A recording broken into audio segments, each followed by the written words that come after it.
வணக்கம் அன்பர்களே, வாங்க இன்னைக்கு மிக்ஸ்டு வெஜிடபிள் இட்லி எப்படி செய்யலான்னு பார்க்கலாம்.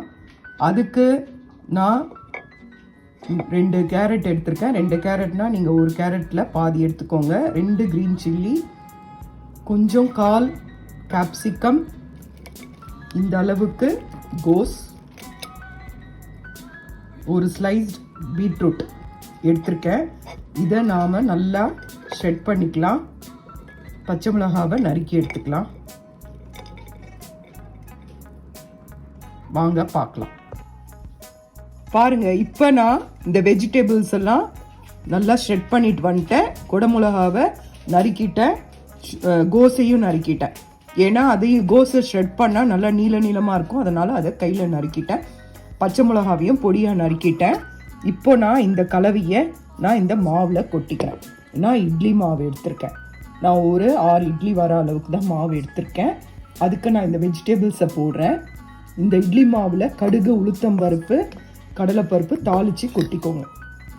கொஞ்சம் பெருங்காயம் போட்டு இதை தாளித்து கொட்டிட்டு நீங்கள் நறுக்கி வச்ச இந்த வெஜிடபிள்ஸை இதில் கலந்து விட்டுக்கோங்க.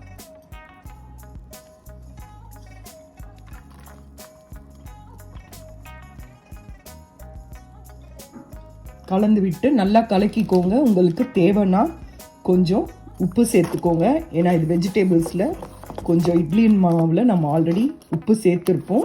இந்த வெஜிடபிள்ஸ் சேர்த்துக்கனால கூட இன்னும் கொஞ்சம் உப்பு சேர்த்துக்கோங்க. சேர்த்துட்டு நாம் எப்போவுமே இட்லி தட்டில் இட்லியை வாக்குற மாதிரியே இதை வாக்கணும். இது நல்லாயிருக்கும். எல்லா காயும் சேர்ந்துருக்கனால உடம்புக்கு ஹெல்த்தியும் கூட. அதனால் உங்களுக்கு சப்போஸ் இந்த பீட்ரூட் போட்டால் இந்த கலர் வரும்னா நீங்கள் பீட்ரூட்டை தவிர்த்துடலாம். ஓகேனா நீங்கள் பீட்ரூட் ஆட் பண்ணிக்கலாம். உங்ககிட்ட ஃப்ரோசன் பட்டாணி, பச்சை பட்டாணி இருந்தால் நீங்கள் அதை கூட கொஞ்சம் இதில் ஆட் பண்ணிக்கலாம். அவ்வளோதான். இதை நாம் இட்லி தட்டில் வாத்துடலாம். வாங்க பார்க்கலாம். இப்போ பாருங்கள், இந்த மாதிரி நான் இட்லி தட்டில் வாத்துட்டேன். தட்டில் இட்லியை மாவை வாத்துட்டு உங்களோட இட்லி குக்கரில் எத்தனை நிமிஷம் வைப்பீங்களோ அத்தனை நிமிஷம் வச்சுட்டு நீங்கள் ஆஃப் பண்ணிவிடுங்க. ஏன்னா அவங்கவுங்க குக்கர். பாருங்கள், மிக்ஸ்டு வெஜிடபிள் இட்லி ரெடி ஆகிடுச்சு. இது ரொம்ப நல்லா சாஃப்டாக வந்திருக்கு.